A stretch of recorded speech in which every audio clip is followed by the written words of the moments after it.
વંદે ગુજરાત.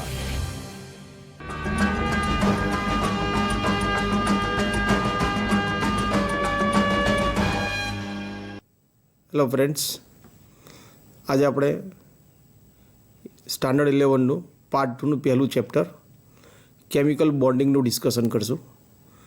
આની અંદર આપણે ટાઈપ્સ ઓફ બોન્ડ ફોર્મેશન તથા બંધને અસર કરતા પરિબળો અને રાસાયણિક બંધનને લગતી વિવિધ થિયરીનો અભ્યાસ કરશું. અહીંયા ધ્યાન આપજો જરા. સૌ પ્રથમ રાસાયણિક બંધના પ્રકારો. તમે લોઅર સ્ટાન્ડર્ડમાં ભણી ગયા છો કે રાસાયણિક બંધ બે પ્રકારના હોય છે, એક આયનિક અને બીજો સહસંયોજક. આયનિક બંધ કોને કહે છે, સહસંયોજક બંધ કોને કહે છે? તો આયનિક બંધની અંદર આપણે જાણીએ છીએ તેમ ઇલેક્ટ્રોનની આપલે થતી હોય છે, જ્યારે સહસંયોજક બંધની અંદર ઇલેક્ટ્રોનની ભાગીદારી થાય છે. અહીંયા સ્લાઇડની અંદર જરા ધ્યાન આપજો. રાસાયણિક બંધન કોને કહીશું?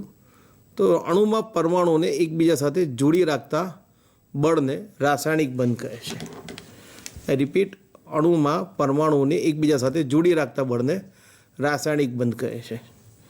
અગાઉ ચર્ચા કરી તેમ રાસાયણિક બંધ બે પ્રકારનો હોય છે, સહસંયોજક અને આયનિક. મુખ્યત્વેના બે પ્રકાર પડશે. આ ઉપરાંત બીજા ઘણા પ્રકાર છે.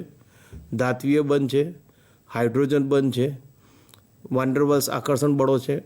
પણ મુખ્યત્વે આપણે જ્યારે રાસાયણિક બંધની વાત કરીએ તો આપણે કન્સેપ્ચ્યુઅલી બે જ સમજવાના છે, સહસંયોજક અને આયોનિક. સહસંયોજકમાં ઇલેક્ટ્રોનની ભાગીદારી થશે, આયનિકમાં ઇલેક્ટ્રોનની એક્સચેન્જ એટલે કે આપલે થતી હોય છે. સૌથી પહેલાંનો કન્સેપ્ટ કોસેલ અને લુઈસે આપેલો. કોસેલ અને લુઈસના મત અનુસાર જુદા જુદા તત્વના પરમાણુઓ એકબીજા સાથે રાસાયણિક બંધથી જ્યારે જોડાય છે ત્યારે તેઓ ઇલેક્ટ્રોનની આપલે કરી અને તેમનું અષ્ટક પૂર્ણ કરવાનો પ્રયત્ન કરે છે. મુખ્યત્વે કોસેલના મત અનુસાર બંધ નિર્માણનું મુખ્ય કારણ તત્વની અષ્ટક પૂર્ણ કરવાની વૃત્તિ હોય છે. ઉદાહરણ તરીકે આપણે સોડિયમ ક્લોરાઇડનું બોન્ડ ફોર્મેશન જોઈએ. સોડિયમ અને ક્લોરિન વચ્ચે પ્રક્રિયા થઈ સોડિયમ ક્લોરાઇડ બનશે. હવે પ્રક્રિયા તમને એક જ તબક્કામાં લાગે છે, પણ એક તબક્કામાં થશે નહીં. સૌ પ્રથમ શું થશે તો કે સોડિયમ જે ધાતુ છે એ ધાતુમાંથી એનો એક પરમાણુ છૂટો પડવો જોઈએ. એક પરમાણુ છૂટો પડે એટલે સોલિડમાંથી ગેસિયસ થઈ ગયું. એટલે અહીંયા એન્થાલ્પી ફેરફારને આપણે એન્થાલ્પી ઓફ સબ્લિમેશન તરીકે ઓળખી શકીએ. આ ઉષ્મા શોષક પ્રક્રિયા થશે. ત્યારબાદ સોડિયમનો પરમાણુ એક ઇલેક્ટ્રોન ગુમાવી સોડિયમ +1 આયન બનાવશે. આને આપણે આયનીકરણ એન્થાલ્પી, આ પણ ઉષ્મા શોષક પ્રક્રિયા થશે. ત્યારબાદ ક્લોરિનનો અણુ પ્રક્રિયામાં ભાગ નહીં લે, પરમાણુ લેશે. તેને આપણે બોન્ડ ડિસોસિએશન એન્થાલ્પી D/2 એટલા માટે લીધું કે આપણે એક જ ક્લોરિનનો ઉપયોગ કરવાનો છે, બે ક્લોરિનનો ઉપયોગ કરવાનો નથી. બે ક્લોરિન વચ્ચેનો બોન્ડ તોડી અને એક ક્લોરિન ઉપયોગમાં લેવામાં આવશે. ક્લોરિનનો ગેસિયસ પરમાણુ એક ઇલેક્ટ્રોન સ્વીકારી ગેસિયસ ક્લોરાઇડ આયનમાં કન્વર્ટ થશે. આના માટે આપણે આપશું ઇલેક્ટ્રોન ગેઇન એન્થાલ્પી. મોટે ભાગે આ તબક્કો ઉષ્મા ક્ષેપક હોય છે. ત્યારબાદ ગેસિયસ સોડિયમ આયન અને ગેસિયસ ક્લોરાઇડ આયન એકબીજા સાથે પ્રક્રિયા કરી NaCl બનાવશે. તો ઓવરઓલ પ્રક્રિયા આ પ્રમાણે થઈ ગઈ. Na solid plus half Cl2 gas gives NaCl gas. જો Na ગેસ કેન્સલ થઈ ગયું, ક્લોરિન ગેસ કેન્સલ થઈ જશે, ઇલેક્ટ્રોન કેન્સલ થઈ જશે, Na plus Cl minus cancel. બાકી શું રહ્યું બાળકો? Na solid plus half Cl2 gas gives NaCl solid. એટલે ડેલ્ટા H F એટલે એન્થાલ્પી ઓફ ફોર્મેશન NaCl જો તમે કન્સિડર કરો તેની અંદર તમારે સબ્લિમેશન એન્થાલ્પી, આયનાઇઝેશન એન્થાલ્પી, બોન્ડ ડિસોસિએશન એન્થાલ્પીનું અડધું મૂલ્ય લેવું પડશે. ત્યારબાદ ઇલેક્ટ્રોન ગેન એન્થાલ્પી અને એન્થાલ્પી ઓફ લેટાઇસ ફોર્મેશનને પણ ધ્યાનમાં લેવી પડશે.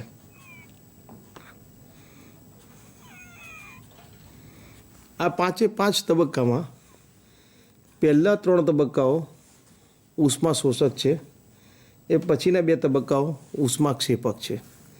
હવે માની લો કે ઇવન ચોથો તબક્કો પણ ઉષ્મા શોષક હોય તો પણ સૌથી જે છેલ્લો તબક્કો છે એટલો બધો ઉષ્માક્ષેપક હોય છે કે એની અંદર એટલી ઉર્જા મુક્ત થાય છે કે જે આયનિક પદાર્થ બનશે એને સ્થિરતા આપશે. આ કન્સેપ્ચ્યુઅલ સ્ટડી થયો. કોશેલે કઈ રીતે સમજાવ્યું એ જોઈએ આપણે.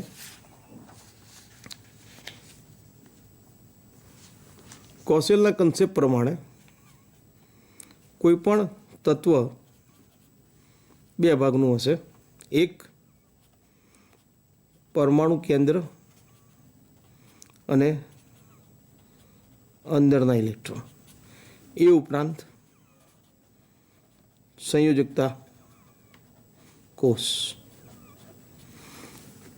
કન્સેપ્ચ્યુઅલી સમજીએ તો સંયોજકતા કોષને એક ક્યુબના સ્વરૂપમાં સ્વીકારી લઈએ અને આપણે એવું સ્વીકારીએ કે એના 8 ખૂણાઓ ઉપર સંયોજકતા ઇલેક્ટ્રોન રહેલા છે.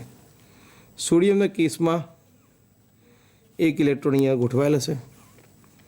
એ જ રીતે ક્લોરીનના કેસમાં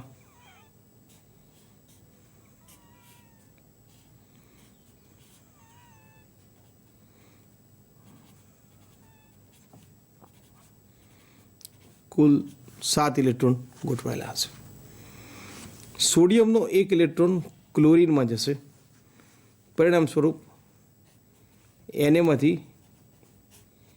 Na પ્લસ બનશે. એટલે કે એની સંરચના જૂની સિસ્ટમ પ્રમાણે 281 હશે તો એ 28 થશે, એટલે કે અષ્ટક પૂર્ણ થઈ ગયો. એ જ રીતે ક્લોરીનની અંદર સંરચના 287 હશે. 1 ઇલેક્ટ્રોન લેશે અને Cl માઇનસ બનશે એટલે 288 થશે. એટલે ક્લોરીનનું પણ અષ્ટક પૂર્ણ થયું. આમ કોશેલના મત અનુસાર મુખ્યત્વે આયનિક બંધ બનવાનું પ્રેરક બળ જો ગણીએ તો તે અષ્ટક પૂર્ણ કરવાની પ્રવૃત્તિ હતી. એટલે કે કોઈ પણ તત્વ ઇલેક્ટ્રોનની આપલે કરી અને એનું અષ્ટક પૂર્ણ કરે છે અને અષ્ટક પૂર્ણ કરતી વખતે તે કરીને નજીકના નિષ્ક્રિય વાયુ જેવી ઇલેક્ટ્રોનના ધારણ કરે છે. હવે અહીંયા ધ્યાન આપજો.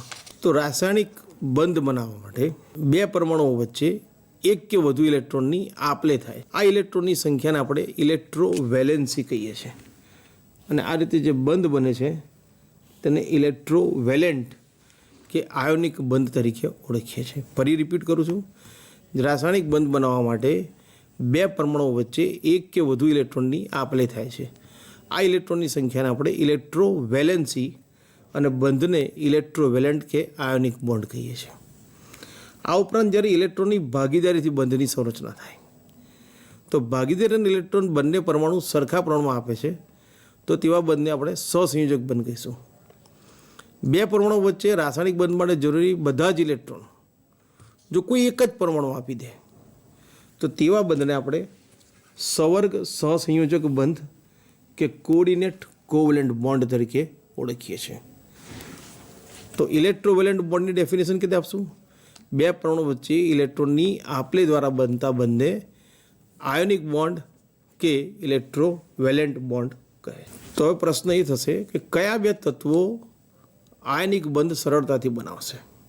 કારણ કે આયનિક બંધ બનાવવા માટેની પ્રાઇમરી જરૂરિયાત જે છે તો કોઈ એક તત્વ ઇલેક્ટ્રોન સરળતાથી ગુમાવે અને અન્ય તત્વ ઇલેક્ટ્રોન સરળતાથી મેળવે.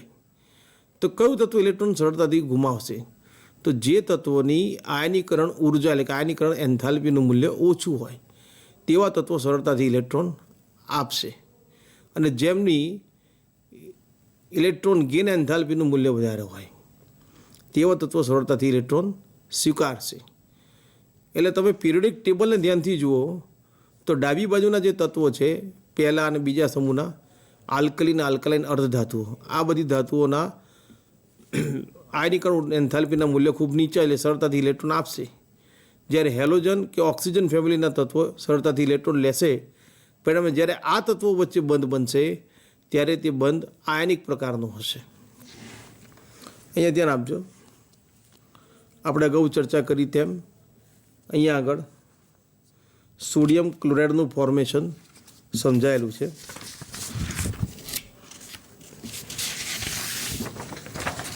તેને આપણે બોર્ન હેબર સાયકલનો પણ ઉપયોગ કરીને એની લેટાઇસ એન્થાલ્પીની ચર્ચા કરી શકીએ છીએ. મેં કીધું તેમ NaCl Na solid plus half Cl2 gives NaCl solid.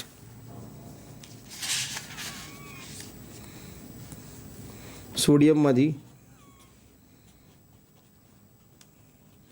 Gaseous sodium atom બનશે, ત્યારબાદ Na પ્લસ ગેસિયસ બનશે. ક્લોરીનના અણુમાંથી ક્લોરીનનો પરમાણુ અને ફાઇનલી ક્લોરાઇડ આયન બનશે. બંને ભેગા થઈ NaCl બનાવશે. આ પહેલો તબક્કો enthalpy of sublimation endothermic, ionization enthalpy endothermic, bond dissociation enthalpy endothermic, electron gain enthalpy exothermic, અને એન્થાલ્પી ઓફ લેટાઇસ એ એક્ઝોથર્મિક છે. તો લેટાઇસ એન્થાલ્પી એટલે શું? લેટાઇસ એન્થાલ્પી કોને કહી શકાય?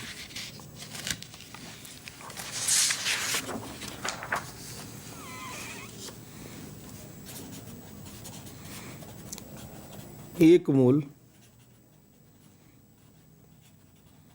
આયોનિક ઘન પદાર્થમાંથી તેના તત્વોને અથવા આયનોને છૂટા પાડવા માટે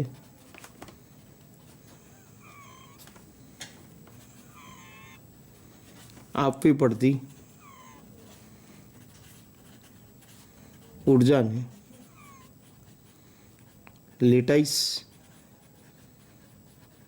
એન્થાલ્પી કહે છે. ફરી એકવાર, એક મોલ આયનિક ઘન પદાર્થમાંથી તેના તત્વો અથવા આયનોને છૂટા પડવા માટે આપવી પડતી ઉર્જાને લેટાઇસ એન્થાલ્પી કહે છે.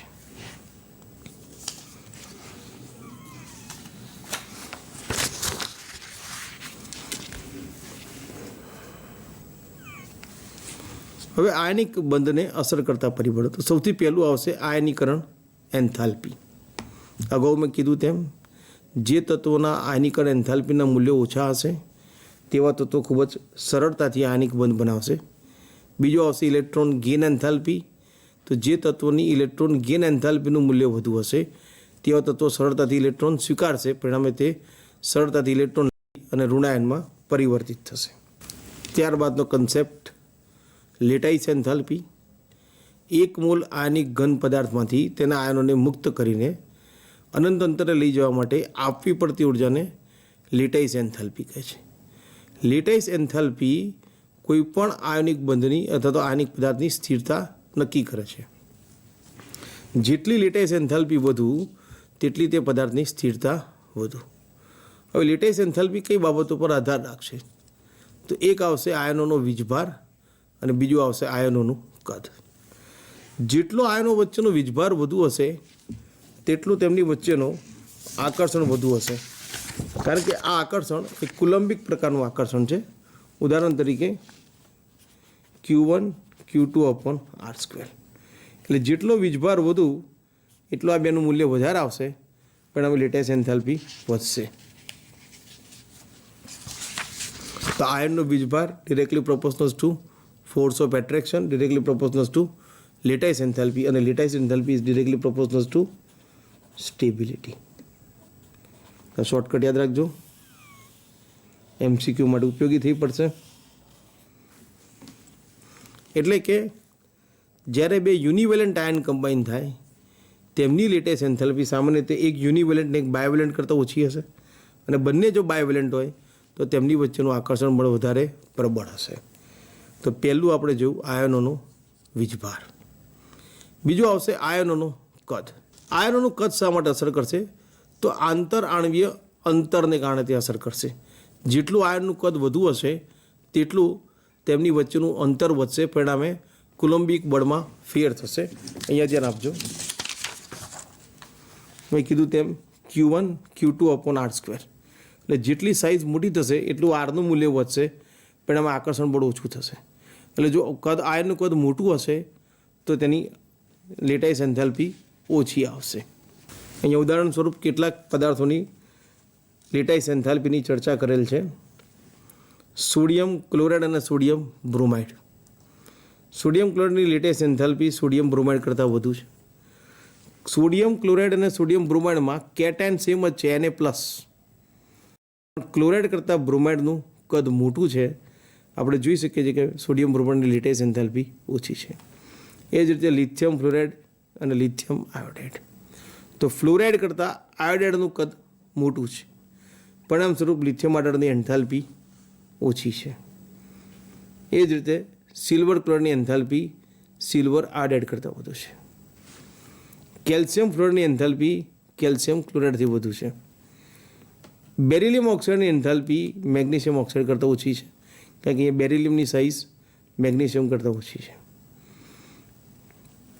ટૂંકમાં lattice enthalpy plus electron gain enthalpy greater than ionization enthalpy હશે તો કોઈ પણ પદાર્થ સરળતાથી બનશે. આપણે અગાઉ પણ ચર્ચા કરી ચૂક્યા, ફરી એકવાર યાદ કરી દઉં તમને કે જ્યારે be enthalpy of formation ionic compound ધ્યાનમાં લઈએ તો સૌથી પહેલાં ધાતુની સબલિમેશન એન્થાલ્પી, ધાતુની ionization enthalpy, bond dissociation enthalpy, electron gain enthalpy અને એન્થાલ્પી ઓફ લેટાઇસ ફોર્મેશન.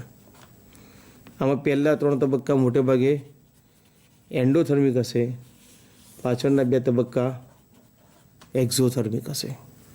જો આ બંને તબક્કા ખૂબ જ એક્ઝોથર્મિક હોય તેમાંથી એટલી ઉર્જા ઉત્પન્ન થશે કે અગાઉના તબક્કામાં શોષાયેલી ઉર્જા કરતાં પણ વધારે ઉર્જાનું એ ઉત્સર્જન કરશે, પરિણામે પદાર્થને સ્થિર બનાવશે. એક બીજો કન્સેપ્ચ્યુઅલ ક્વેશ્ચન જોઈએ બાળકો. ઉદાહરણ તરીકે સોડિયમ બ્રોમાઇડ અને સોડિયમ આયોડાઇડ. આ એટલા માટે મહત્ત્વનું છે કે બ્રોમિન એની સ્ટાન્ડર્ડ સ્ટેટ આપણને ખબર છે કે લિક્વિડ છે અને આયોડિન એ સોલિડ સ્વરૂપમાં હોય છે. તો તમે જ્યારે આના માટે સ્ટેપ લખતા હો તો સૌથી પહેલાં સોડિયમમાંથી સોડિયમ ગેસિયસ બને, એટલે એન્થાલ્પી ઓફ સબ્લિમેશન આવશે. ત્યારબાદ ગેસિયસ સોડિયમ એટમમાંથી સોડિયમ આયન બનશે, અને આયન એન્થાલ્પી કહીશું. બ્રોમિન એ લિક્વિડ એટલે પ્રવાહી અવસ્થામાં છે, તો એનાથી તમારે બ્રોમિન ગેસમાં કન્વર્ટ કરવું પડશે, એટલે એન્થાલ્પી ઓફ વેપરાઇઝેશન બ્રોમિનની ઇન્વોલ્વ થશે. ત્યારબાદ બ્રોમિન ગેસને બ્રોમિન બોન્ડ તોડી ગેસિયસ બ્રોમિન એટમમાં કન્વર્ટ કરવો પડે, એટલે bond dissociation enthalpy. Gaseous bromine atom 1 electron લઈ એનાયનમાં કન્વર્ટ થશે, electron gain enthalpy. Finally Na+ gaseous plus Br- gaseous gives NaBr solid. તો અહીંયા આગળ એક તબક્કો એડ થયો એન્થાલ્પી ઓફ વેપરાઇઝેશન. તમારી જાતે બાળકો સોડિયમ આયોડાઇડ માટે પ્રયત્ન કરજો. હિન્ટ ખાતર કહી દઉં છું કે આયોડિન સોલિડ છે એટલે એને સોલિડમાંથી પહેલાં ગેસમાં કન્વર્ટ કરવો પડશે, એટલે એની એન્થાલ્પી ઓફ સબ્લિમેશન આયોડિન ધ્યાનમાં લેવાશે. આ એક સ્ટેપ એમાં એડ થશે. હવે આયનિક બંધ ધરાવતા પદાર્થના ગુણધર્મો, તો તેમની ભૌતિક અવસ્થા ઘન હશે. આવા પદાર્થો આયનિક બંધ ધરાવશે, સ્ફટિકમય સંરચના ધરાવશે, એટલે કે એમનું ક્રિસ્ટલાઇન સ્ટ્રક્ચર હશે. ક્રિસ્ટલાઇન સ્ટ્રક્ચર એટલે શું કે ત્રિપરિમાણમાં ધનાયન અને ઋણાયનની નિશ્ચિત ગોઠવણી જોવા મળશે. આ ઉપરાંત આવા પદાર્થોની ઉત્કલન બિંદુ અને ગલન બિંદુ ઊંચા હોય છે, કારણ કે કુલંબિક આકર્ષક બળ હોય છે, માટે ઉત્કલન અને ગલન બિંદુ ઊંચા હોય છે. બીજો એક મુદ્દો આવે તો વિદ્યુત વાહકતા. તો આવા પદાર્થો ઘન અવસ્થામાં વિદ્યુતનું વહન કરતા નથી, પરંતુ મોલ્ટન એટલે કે એમને પીગાળવામાં આવે કે ફ્યુઝ કરવામાં આવે ત્યારે અથવા પાણીમાં ઓગાળવામાં આવે ત્યારે આવા પદાર્થો વિદ્યુતનું વહન કરે છે. આયનિક પદાર્થને જ્યારે પાણીમાં ઓગાળવામાં આવે ત્યારે તેના આયનોમાં વિભાજિત થાય છે અને આયનીકરણ પામે છે. આનું કારણ શું જરા જોઈએ, ધ્યાન આપજો. અહીંયા ઉદાહરણ તરીકે સોડિયમ ક્લોરાઇડ સોલિડ, એમાં આપણે પાણી નાખીએ તો Na પ્લસ એક્વસ અને Cl માઇનસ એક્વસ બનશે. આ Na પ્લસ એક્વસ અને Cl માઇનસ એક્વસ એટલે શું? એને સાદી ભાષામાં આપણે કહી શકીએ હાઇડ્રેટેડ આયન્સ. એટલે શું? તો સોડિયમનો આયન એકલો અસ્તિત્વ નથી ધરાવતો. એ જ્યારે પાણીની અંદર ઓગાળવામાં આવે ત્યારે પાણીના અણુઓ સાથે જોડાઈ અને એનો એક્વા કોમ્પ્લેક્સ બનાવે છે, NaH2O6+1. એ જ રીતે ક્લોરિન 6 પાણીના અણુ સાથે જોડાઈ એનો એક્વા કોમ્પ્લેક્સ બનાવે છે. એટલે એને આપણે શોર્ટમાં Na પ્લસ એક્વસ કે Cl માઇનસ એક્વસથી દર્શાવીએ. હવે આ બંને પ્રક્રિયાઓ એક્ઝોથર્મિક છે, એટલે કે તે ઉર્જાનું ઉત્સર્જન કરશે. બરાબર છે. આ જે ઉર્જા છૂટી પડશે એ આના બંધને, આયનિક બંધને તોડવા માટે વપરાય છે. એટલે કે જો એન્થાલ્પી ઓફ હાઇડ્રેશનનું મૂલ્ય એન્થાલ્પી ઓફ લેટાઇસ કરતાં વધુ હોય તો આયોનિક ઘન પાણીમાં દ્રાવ્ય થશે. કારણ કે પાણીમાં દ્રવ્ય થવાની જરૂરી કન્ડિશન શું થઈ ગઈ? Enthalpy of hydration should be greater than enthalpy lattice formation. હવે આ એક મુદ્દો સોલ્યુબિલિટી માટે યાદ રાખવાનો. તો મેં કીધું તેમ આયનિક ઘનના ગુણધર્મો: ભૌતિક અવસ્થા ઘન, સ્ફટિકમય બંધારણ, ઊંચા ઉત્કલન બિંદુ અને ગલન બિંદુ, પાણીમાં દ્રાવ્યતા, enthalpy of hydration should be more than enthalpy of lattice, વિદ્યુત વાહકતા, અને બીજું મહત્ત્વનું આયોનિક પ્રક્રિયાઓ જે ખૂબ જ ઝડપી પ્રકારની હોય છે. Covalent bond, Lewis Langmuir concept.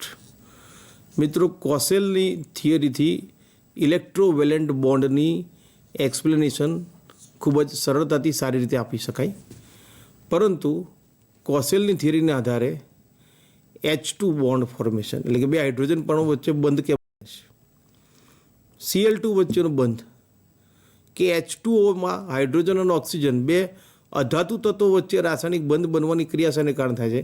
કારણ કે અહીંયા આગળ જ્યારે તમે બે અધાતુ તત્વો ધ્યાનમાં લો છો કે બે સમાન તત્વોને ધ્યાનમાં લો છો ત્યારે તેમની વચ્ચે વિદ્યુત ઋણતાનો તફાવત હોતો નથી, આથી ઇલેક્ટ્રોનની આપલે શક્ય નથી. તો આવા તત્વો વચ્ચે જે રાસાયણિક બંધ બને છે તેનું કારણ શું? તો આ કન્સેપ્ટની અંદર લેંગમ્યુરે થોડોક સુધારો કર્યો શું સુધારો કર્યો જરા અહીંયા ધ્યાન આપજો. તેના મત અનુસાર રાસાયણિક બંધ બનાવવામાં ભાગ લેતા પરમાણુઓ તેમના નજીકના નિષ્ક્રિય વાયુની સમાન ઇલેક્ટ્રોન સંરચના મેળવવા માટે ઇલેક્ટ્રોનની ઉણપ ધરાવે છે. આથી આવો બંધ બનાવવા બંને પરમાણુઓ ઇલેક્ટ્રોનની સમાન ભાગીદારી કરે છે અને આવા બંધને સહસંયોજક બંધ કે કોવેલેન્ટ બોન્ડ કહે છે. ઇન શોર્ટ, લેંગમ્યુરના કન્સેપ્ટ અનુસાર જ્યારે કોઈ પણ બે અધાતુ તત્વો વચ્ચે બંધ બનશે ત્યારે તે તત્વો તેમનું ઓક્ટેટ પૂર્ણ કરવા માટે, એટલે કે અષ્ટક સંયુક્તા કક્ષકમાં એક અષ્ટકને પૂર્ણ કરવા માટે જે ખૂટતા ઇલેક્ટ્રોનની ભાગીદારી કરશે અને તેમની વચ્ચે બોન્ડ બનશે. ઉદાહરણ તરીકે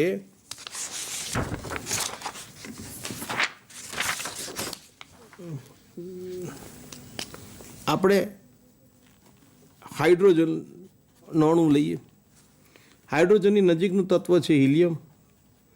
હિલિયમના સંયુક્ત કક્ષકમાં 2 ઇલેક્ટ્રોન છે, એટલે કે ડુપ્લેટ છે, એનો કોઈ ઓક્ટેટ નથી. હાઇડ્રોજન પાસે એક જ ઇલેક્ટ્રોન છે. હિલિયમ જેવી સંરચના કરવા માટે જ્યારે 2 હાઇડ્રોજન પરમાણુઓ જોડાય ત્યારે બંને એક ઇલેક્ટ્રોનની ભાગીદારી કરશે અને પરિણામ સ્વરૂપ તેમની વચ્ચે એક સહસંયોજક બંધ બનશે. એ જ રીતે ક્લોરીનના અણુની અંદર બંને ક્લોરીન પરમાણુ એક ઇલેક્ટ્રોનની ભાગીદારી કરશે.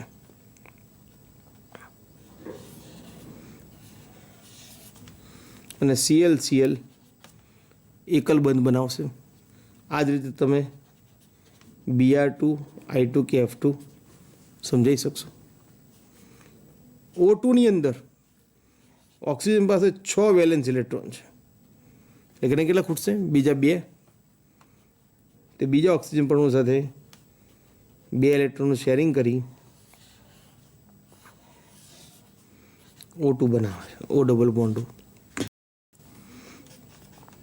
N2 તો નાઇટ્રોજન પાસે 5 ઇલેક્ટ્રોન છે, એટલે 3 ઇલેક્ટ્રોનની ભાગીદારી કરશે અને બંને નાઇટ્રોજન પણ પોતાનો અષ્ટક પૂર્ણ કરશે, N ટ્રિપલ બોન્ડ. એટલે એકલ બંધ હોય તો સિંગલ લાઈન આવશે, 2 બંધ હોય તો ડબલ લાઈન અને ટ્રિપલ બંધ હોય તો 3 લાઈન આવશે. ક્લિયર?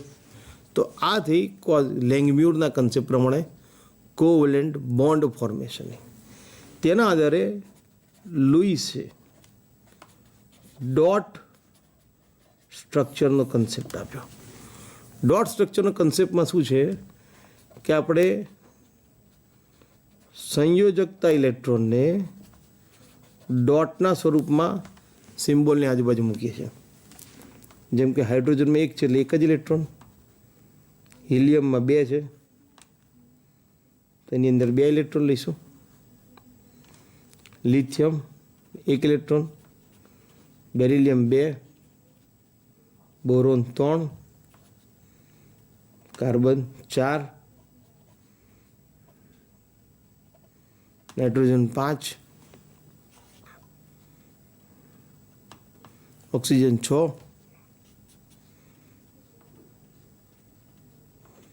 ફ્લોરિન 7, તેના પછી નિયોન 8. તો અહીંયા ડોટની સંખ્યા વેલેન્સ પહેલાં 4 અહીંયા જે લખ્યા છે મેં, લિથિયમ, બેરિલિયમ, બોરોન, કાર્બન, આ 4 સમૂહોની અંદર ડોટની સંખ્યા એમની સંયોજકતા થશે. જ્યારે નાઇટ્રોજનથી નિયોન સુધીના નંબર ઓફ ડોટ -8 એ એમની નેગેટિવ વેલેન્સી થશે, એટલે ઋણ સંયોજકતા થશે. હવે લુઈસ ડોટ સ્ટ્રક્ચર જ્યારે ડ્રો કરવાના હોય ત્યારે ઘણીવાર સામાન્ય પરમાણુ અણુઓના તો આપણે સરળતાથી દોરી શકીએ છીએ, પણ જ્યારે કોમ્પ્લેક્સ અણુઓ હોય, એટલે કે 2 કે 3થી વધારે તત્વની અંદર સંકળાયેલા હોય, તે દોરવાની એક પદ્ધતિ છે. તેના મુખ્ય મુદ્દાઓ જોઈશું, જરા ધ્યાન આપજો. અહીંયા એક, સૌથી પ્રથમ અણુમાં રહેલ પરમાણુઓના કુલ સંયુક્ત ઇલેક્ટ્રોનની ગણતરી કરો. ઉદાહરણ તરીકે બાળકો, અહીંયા હું તમને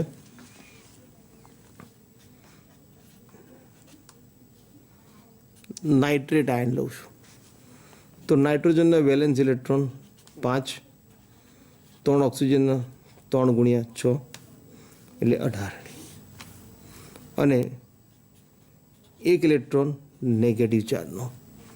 તેના કુલ ઇલેક્ટ્રોન 18 ઇલેક્ટ્રોન થયા. એટલે પહેલું સ્ટેપ છે કુલ ઇલેક્ટ્રોનની કેલ્ક્યુલેશન. બીજા સ્ટેપમાં ઋણાયનના કિસ્સામાં ઋણ વીજભાર જેટલા ઇલેક્ટ્રોન કુલ સંયુક્ત ઇલેક્ટ્રોનમાં ઉમેરવા, અને ધનાયનના કિસ્સામાં ધન વીજભાર જેટલા ઇલેક્ટ્રોન કુલ સંયુક્તમાંથી બાદ કરવા. ત્યારબાદ શું કરવાનું?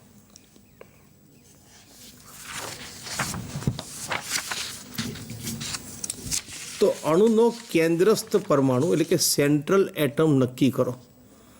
સામાન્ય રીતે સૌથી ઓછો વિદ્યુત ઋણ તત્વ જે પરમાણુ હોય છે તેને આપણે સેન્ટ્રલ એટમ તરીકે લેતા હોઈએ છીએ, અને બાકીના પરમાણુને તેની આજુબાજુ ગોઠવ્યો અને હાઇડ્રોજન અને ફ્લોરિનને છેક છેડા ઉપર ગોઠવવા. તો અહીંયા આગળ શું કરી શકાય? જુઓ, નાઇટ્રોજનની આજુબાજુ મેં 3 ઓક્સિજનને ગોઠવી દીધા. ગોઠવ્યા બાદ કોઈ પણ બે તત્વો વચ્ચે એક બંધકારક ઇલેક્ટ્રોન યુગ્મ એટલે કે એક બોન્ડિંગ ઇલેક્ટ્રોન પેર મૂકી દો. તો 18 ઇલેક્ટ્રોનમાંથી 6 વપરાઈ ગયા એટલે 12 ઇલેક્ટ્રોન બાકી રહ્યા. અહીંયા 3 ઓક્સિજન છે, એટલે સૌ પ્રથમ આ 3નું ઓક્ટેટ કમ્પ્લીટ કરીએ.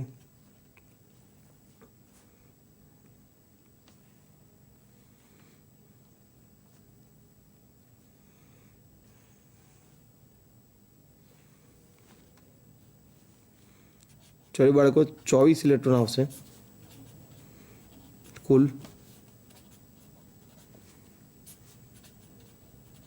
કેલ્ક્યુલેશનમાં મિસ્ટેક થઈ, 24 માઇનસ 18 ઇલેક્ટ્રોન બાકી રહેશે. દરેક ઓક્સિજન આપણે 6 ઇલેક્ટ્રોન આપશું.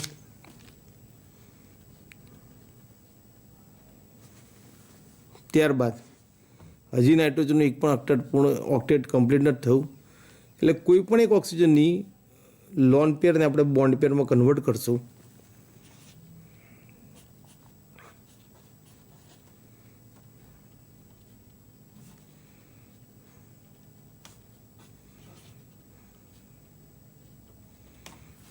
અને નાઇટ્રેટ આયન બનાવીશું.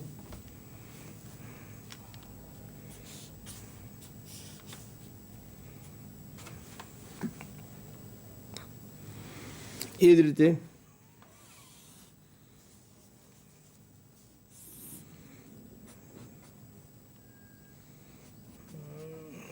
NH4+1 હોય તો નાઇટ્રોજનના વેલેન્સ ઇલેક્ટ્રોન 5, 4 હાઇડ્રોજનના 4, 8 ઇલેક્ટ્રોન. તો આ થઈ આપણે લુઈસ કન્સેપ્ટની વાત કરી. મેં કીધું તેમ પહેલું step calculate total number of electron. બીજું સ્ટેપ કેન્દ્રીય પરમાણુ કે સેન્ટ્રલ એટમ નક્કી કરો. સેન્ટ્રલ એટમની આજુબાજુ અન્ય પરમાણુઓને ગોઠવો. જો પરમાણુમાં હાઇડ્રોજન અને ફ્લોરિન હોય તો તેમને સૌથી છેલ્લે મૂકો. ત્યારબાદ કોઈ પણ બે પરમાણુની વચ્ચે એક બોન્ડિંગ ઇલેક્ટ્રોન પેર મૂકો, અને બોન્ડિંગ ઇલેક્ટ્રોન પેર મૂક્યા બાદ જે બાકી રહેલા ઇલેક્ટ્રોન છે તેનાથી આજુબાજુના ઇલેક્ટ્રોનનું અષ્ટક પૂર્ણ કરો. અષ્ટક પૂર્ણ કરતી વખતે એટલું ધ્યાનમાં રાખવું કે જે તત્વ વધારે વિદ્યુત ઋણ હોય તેનું અષ્ટક પહેલાં પૂર્ણ કરવું, અને ત્યારબાદ ઓછા વિદ્યુત ઋણ તત્વનું અષ્ટક પૂર્ણ કરવું. આટલી સમગ્ર પ્રોસેસ પૂરી કર્યા પછી પણ જો કોઈ પણ એક તત્વનું ઓક્ટેટ કમ્પ્લીટ ન થતું હોય તો આપણે કોઈ પણ એક પરમાણુમાંથી લોન પેરને બોન્ડ પેરમાં કન્વર્ટ કરવાની અને ઓક્ટેટ પૂર્ણ કરવાનો પ્રયત્ન કરવાનો. આ રીતે આપણે ઓક્ટેટ પૂર્ણ કરી અને લુઈસ સ્ટ્રક્ચર ડ્રો કરી શકીશું. અહીંયા ધ્યાન આપજો. હવે અષ્ટક નિયમમાં કેટલાક અપવાદ છે. પહેલો અપવાદ તો કે હાઇડ્રોજન ધરાવતા અણુઓમાં હાઇડ્રોજન માત્ર 2 જ ઇલેક્ટ્રોન લે છે, એટલે કે ડુપ્લેટ કમ્પ્લીટ કરે છે અને હિલિયમ જેવી ઇલેક્ટ્રોન સંરચના પ્રાપ્ત કરે છે. જે આપણે કન્સેપ્ટથી જુદું છે, પરંતુ એના બધા જ અણુઓ સ્થિરતા ધરાવે છે. એટલે પહેલો અપવાદ થયો. ત્યારબાદ કેટલાક અણુઓ જેમ કે BeCl2, AlCl3, BF3 જેવા અણુઓ કે જેમાં સેન્ટ્રલ એટમનું અષ્ટક પૂર્ણ થતું નથી, તેમ છતાં તેમાં સ્થિરતા જોવા મળે છે. જેમ કે BeCl2નો અણુ જુઓ તો બેરિલિયમમાં 4 ઇલેક્ટ્રોન જ છે, BeCl3માં બોરોન પાસે 6 જ છે અને AlCl3માં એલ્યુમિનિયમ પાસે 6 જ છે. 3માંથી એક પણ પરમાણુમાં ઓક્ટેટ પૂર્ણ થતું નથી, તેમ છતાં અણુઓ સ્થિર છે, એટલે કે ઓક્ટેટના નિયમનું પાલન થતું નથી. કેસીસ ઓફ એક્સપાન્ડેડ ઓક્ટેટ એટલે કે વિસ્તરિત અષ્ટકના કેસીસ જેમ કે PCl5, SF6, IF7, H2SO4 વગેરેમાં કેન્દ્રસ્થ પરમાણુ અનુક્રમે 10, 12, 14 અને 12 ઇલેક્ટ્રોન ધરાવે છે. જેમ કે PCl5માં ફોસ્ફરસ પાસે 10 ઇલેક્ટ્રોન છે, SF6માં સલ્ફર પાસે 12 છે અને H2SO4ની અંદર કુલ ઇલેક્ટ્રોનની સંખ્યા કેટલી થશે તો 12 થશે. ગણી લો 2, 2, 4, 4, 8 ને 4, 12. સોરી, સેન્ટ્રલ એટમને ગણવાના છે તો 4 ને 4, 8 ને 2, 10 ને 2, 12 થશે. આવા સંયોજનોને હાઇપર વેલેન્ટ, આઈ રિપીટ, હાઇપર વેલેન્ટ સંયોજનો કહે છે. તો પહેલો કેસ શું હતો તો કે હાઇડ્રોજન જેવા તત્વો જે ડુપ્લેટ જ બનાવશે. ત્યારબાદ બેરિલિયમ, એલ્યુમિનિયમ, બોરોન જેવા તત્વો જે ઓક્ટેટ કમ્પ્લીટ કરતા નથી. ત્યારબાદ ફોસ્ફરસ, સલ્ફર જેવા તત્વો કે જેમની અંદર 8 કરતાં વધુ ઇલેક્ટ્રોન સમાઈ શકે છે, કારણ કે એક્સપાન્ડેડ ઓક્ટેટ થાય છે, તેમને ડી કક્ષક બંધનમાં ભાગ લે છે. પરિણામ સ્વરૂપ આવા તત્વો 8 કરતાં વધારે ઇલેક્ટ્રોન ધરાવે છે. એટલે BeCl5માં 10 ઇલેક્ટ્રોન, SF6માં સલ્ફરમાં 12 ઇલેક્ટ્રોન, H2SO4માં સલ્ફરમાં 12 ઇલેક્ટ્રોન, IF7માં આયોડિનમાં 14 ઇલેક્ટ્રોન. બીજું, નિષ્ક્રિય વાયુઓના સંયોજનો HCF2, HCF4, HCF6, KrF2. આપણો બેઝિક કન્સેપ્ટ એવું કહે છે કે કોઈ પણ તત્વ નિષ્ક્રિય વાયુ જેવી સંરચના પ્રાપ્ત કરવા માટે કોવેલેન્ટ બોન્ડ કે સહસંયોજક બંધ બનાવે છે. પરંતુ નિષ્ક્રિય તત્વો શા માટે બનાવે છે? જો એમની પાસે ઓલરેડી અષ્ટક કમ્પ્લીટ છે, તેમ છતાં આવા તત્વો સહસંયોજક બંધ બનાવે છે, તો એનો કોઈ સ્પષ્ટ ઉકેલ આમાં આપેલ નથી. ત્યારબાદ બીજો આવશે ઓડ ઇલેક્ટ્રોનવાળા બોન્ડ. અહીંયા ધ્યાનથી જોજો. કેટલાક અણુઓ અને આયનમાં બંધ બનાવતા પરમાણુ વચ્ચે એકી સંખ્યામાં ઇલેક્ટ્રોન રહેલ હોય, સામાન્યતઃ 3.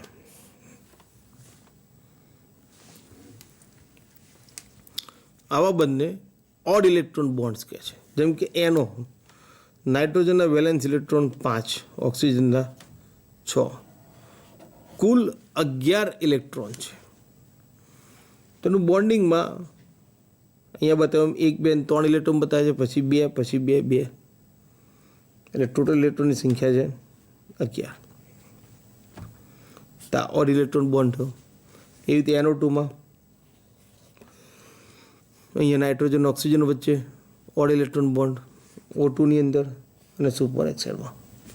તો આવા જે બંધ બને છે એના વિશે કોઈ સમજૂતી આપેલ નથી. તો આ પણ લુઈસના નિયમનો એક અપવાદ છે. ત્યારબાદ લુઈસની થિયરીની મર્યાદાઓ શું? તો પહેલી મર્યાદા કે અણુઓના આકાર વિશે કોઈ માહિતી આપતો નથી. બીજી મર્યાદા બંધની ધ્રુવીયતા સમજાઈ શકતો નથી કે ભાઈ HClનો અંદર જે રહેલો બોન્ડ છે એ ધ્રુવીય છે,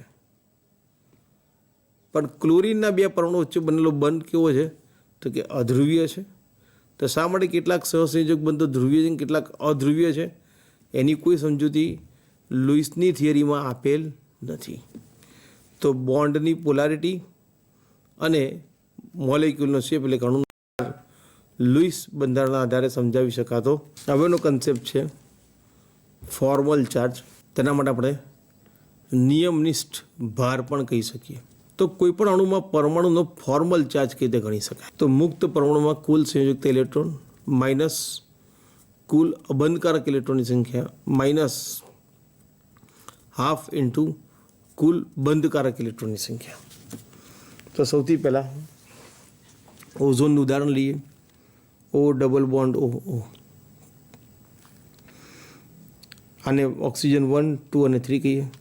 આ ઓક્સિજનનો વેલેન્સ ઇલેક્ટ્રોન 6 એટલે 6, લોન પેરમાં 4 ઇલેક્ટ્રોન -4, અને અહીંયા આગળ ડબલ બોન્ડ છે 4 હાફ માઇનસ હાફ ઇન્ટુ 4 એટલે 0 થઈ ગયું.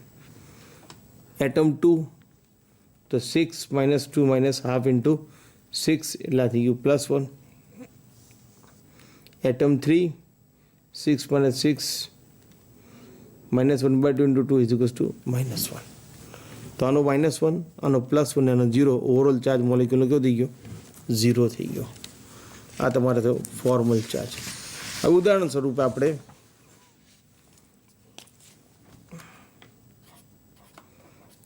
CO3 -2 લઈએ.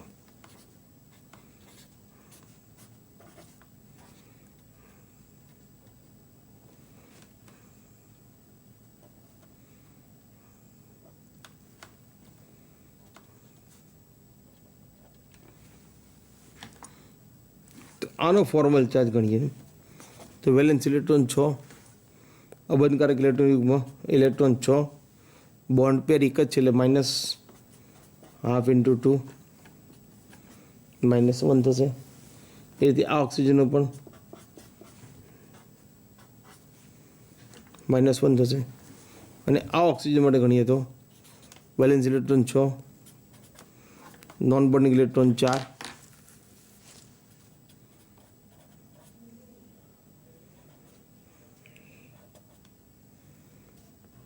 તો આની અંદર 0 થશે. એટલે કે ઓવરઓલ ચાર્જ CO3 -2 થશે.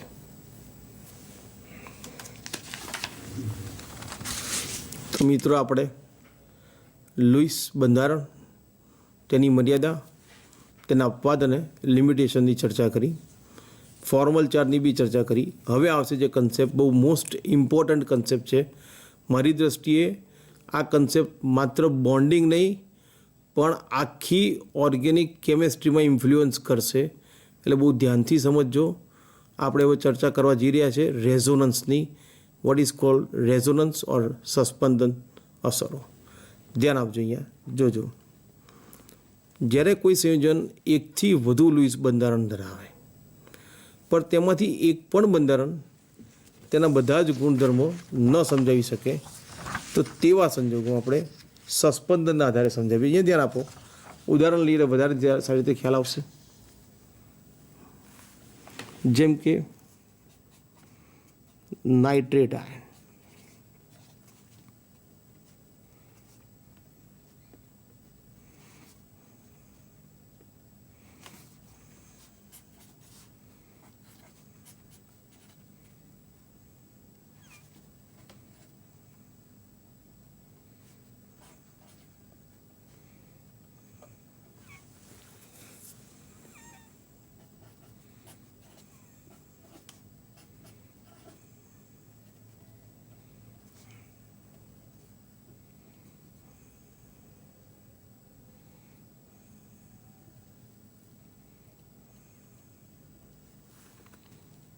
તે નાઇટ્રેટ આયનની અંદર એક nitrogen oxygen bond double bond છે અને બાકીના બે સિંગલ બોન્ડ છે. પણ તેનું એક્સરે એનાલિસિસ દર્શાવે છે કે ઓલ 3 NO bonds RCM.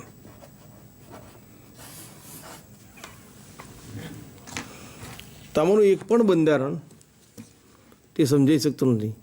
એટલે કે નાઇટ્રોજન અને ઓક્સિજન વચ્ચેના બંધની બંધ લંબાઈ ડબલ બોન્ડ કરતાં વધુ અને સિંગલ બોન્ડ કરતાં વધુ, એટલે કે એની વચ્ચેનો બોન્ડ ફોર્મેશન થયું. તો કઈ રીતે સમજાવી શકાય? તો આને સમજાવી શકાય સસ્પંદન અથવા તો રેઝોનન્સથી. સસ્પંદન એટલે શું? એટલે કે આવા કિસ્સામાં પદાર્થનું બંધારણ આવા કોઈ પણ બંધારણ ના હોય, પણ તેમનું રેઝોનન્સ હાઇબ્રિડ હોય. એટલે કે આ બધા સ્ટ્રક્ચરોની વચ્ચે કોઈ એક સ્ટ્રક્ચર હોય, એને આપણે રેઝોનેટિંગ સ્ટ્રક્ચર તરીકે ઓળખીએ છીએ.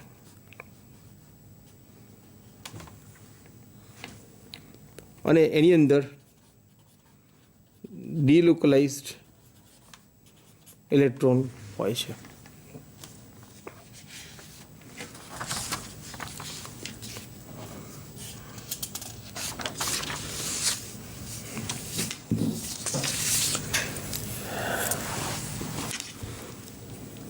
અહીંયા આપણે ઓઝોનનું એક્ઝામ્પલ આપ્યું છે. આ સ્ટ્રક્ચરમાં ડબલ બોન્ડ, સિંગલ બોન્ડ, અહીંયા આગળ સિંગલ બોન્ડ, ડબલ બોન્ડ. હવે ઓક્સિજન ડબલ બોન્ડની બોન્ડ લેન્થ 121 પિકોમીટર, સિંગલ બોન્ડની 148 છે. પણ ઓઝોનમાં ઓક્સિજન બોન્ડની બંધ લંબાઈ 128 પિકોમીટર છે. એટલે કે બંને ઓક્સિજન બોન્ડની બોન્ડ લેન્થ ડબલ બોન્ડ કરતાં વધારે અને સિંગલ બોન્ડ કરતાં ઓછી છે. એટલે કે બોન્ડ ઓર્ડર સિંગલ કે ડબલ નથી, પણ એની વચ્ચેનો છે. આવા સંયોજનો મૂળ બંધારણ તેના શક્ય તેટલા બધા જ સસ્પંદન સૂત્રની વચ્ચેનું કોઈ એક હોય છે. હવે સસ્પંદન ક્યારે થાય એની જરૂરી કન્ડિશન શું, એ બહુ મહત્ત્વનું છે.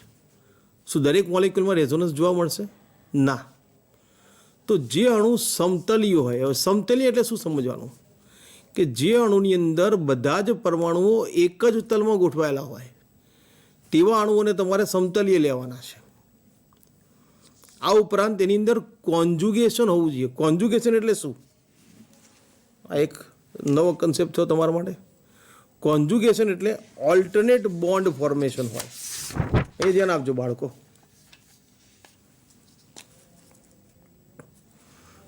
જેમ કે બ્યુટાડાઇન લઈએ આપણે, તો ડબલ બોન્ડ, સિંગલ બોન્ડ અને ડબલ બોન્ડ, આ કોન્જુગેશન થયું. અહીંયા નાઇટ્રેટની અંદર ડબલ બોન્ડ, સિંગલ બોન્ડ અને લોન પેર, આ કોન્જુગેશન થયું. તો પહેલી કન્ડિશન પ્લેનર મોલિક્યુલ, બીજી કન્ડિશન કે જે પાઈ ઇલેક્ટ્રોન હોય એનું કોન્જુગેશન ક્યાં તો પાઈ સાથે હોય, લોન પેર સાથે હોય, બોન્ડ પેર સાથે હોય, લોન પેર, પછી આવે નેગેટિવ ચાર્જ, એ પોઝિટિવ ચાર્જ કે ઓડ ઇલેક્ટ્રોન.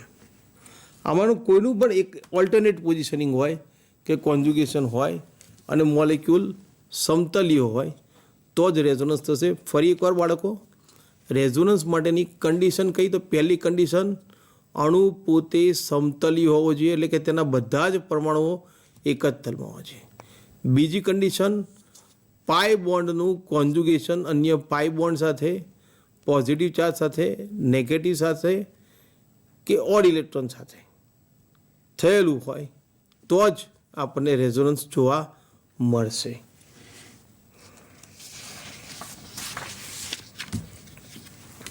આ કન્ડિશનો યાદ રાખજો, અંડરલાઈન કરું છું. સમતલીય હોય અને કોન્જુગેશન હોય.